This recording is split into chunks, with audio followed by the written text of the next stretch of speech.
문재인 한국 대통령이 유엔 총회 연설에서 종전선언 필요성을 강조하며 협조를 요청한 데 대해 미국의 전직 고위 관리들은 북한의 비핵화나 한반도 평화와 아무 관련 없는 공허한 조치가 될 것이라고 진단했습니다. 오히려 북한과 중국의 미한동맹 폐기 주장에 힘을 실어줄 것이라며 평화체제로 가기 위해선 훨씬 복잡한 조건과 절차가 따른다고 지적했습니다. 조상진 기자입니다. 백악관 국가안보회의 아시아 담당 선임보좌관을 지낸 마이클 그린 전략국제문제연구소 선임부소장은 한국 전쟁에 대한 종전선언이 완전한 비핵화의 길을 열어주지 못한다고 지적했습니다. 그린 부소장은 한국의 문재인 대통령이 제안한 종전선언은 중국과 러시아, 북한이 유엔군 사령부와 한미연합사령부, 미한연합군사훈련을 폐기해야 한다고 주장할 수 있는 구실만 줄 뿐이라고 말했습니다. 이어 한국 대통령이 유엔에서 미국 의회, 행정부의 입장과 이렇게 일치하지 않는 연설을 한 것을 본 적이 거의 없다면서 문 대통령이 평화와 통일로 향하는 한 단계로 평화조약 체결을 촉구했다면 괜찮았겠지만 평화를 선포함으로써 그렇게 할 수 있다고 생각하는 것은 환상이라고 말했습니다.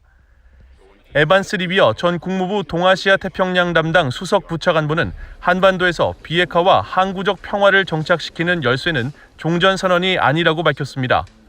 한국 전쟁을 영구히 종식시키기 위한 필요 조건은 북한 비핵화를 달성하고 지속가능한 평화를 정착시키는 것이라면서 문 대통령이 완전히 거꾸로 알고 있는 것 같다고 지적했습니다.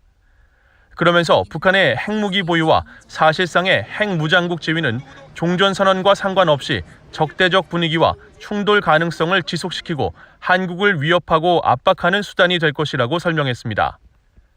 또 북한이 사실상 핵보유국으로 한국을 넘어 동아시아 지역과 미국을 위협하는 상황에서 미국이 종전에 합의할 준비가 돼 있다고 보지 않는다면서 북한의 목표는 전쟁 종식에 있는 것이 아니라 미한 동맹을 종식하고 북한에 대한 미국의 무력 사용 가능성을 제거하는 것이라고 강조했습니다. 1994년 제네바 합의 당시 미국 측 회담 대표였던 로버트 갈루치 전 국무부 북핵 특사는 한국과 북한, 미국 간의 한국전 공식 종전 합의는 남북한과 미북 관계 정상화 절차의 중요한 부분이라며 관계 정상화를 위해서는 먼저 북한이 핵무기 프로그램을 폐기하고 핵확산 금지 조약으로 복귀하는 것이 필요하다고 지적했습니다.